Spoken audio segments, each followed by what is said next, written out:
I think that the position really, Rob, is very much what, you see the statement that's come out from the Premier League, and myself and here at the football club, we've very much aligned with that.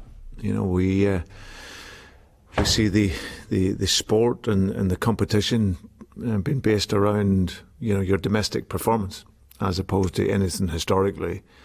So of course there's a lot. I've listened a lot over the last 24 hours and obviously listened to a lot of emotion involved, and I think it's and rightly so. There is that emotion, but like I say, hopefully over these next coming days and coming weeks, everyone can sit back down again and look at it and act on what's the best interests of the game. And we understand now as much as any time that football is moving from sport to business, but we must never lose the fact that it is a sport and it's a game for supporters and players, and that always has to be at the forefront of any decision. You've been Liverpool manager. You've been in charge of that, iconic, historical football club. You know what that history means to the football club and its supporters. Is this an attack on that history?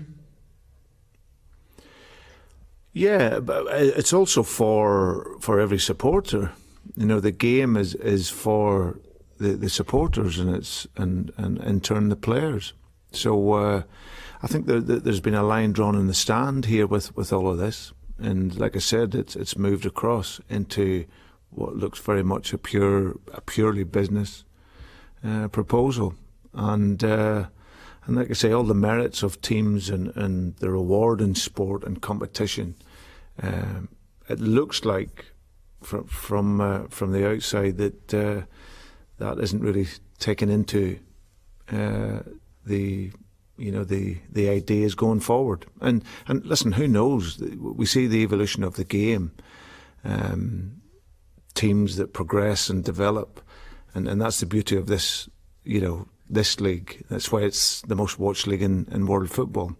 It's the competition, but the 6 teams that are there must, can never forget that the brand that is the Premier League is based around all the teams.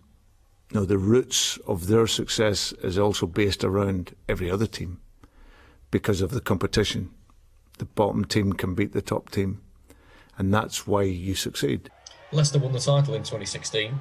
They made the top 6 last season. You're 3rd in the Premier League table right now. Do you think, ironically, Leicester's success has prompted this and accelerated this action?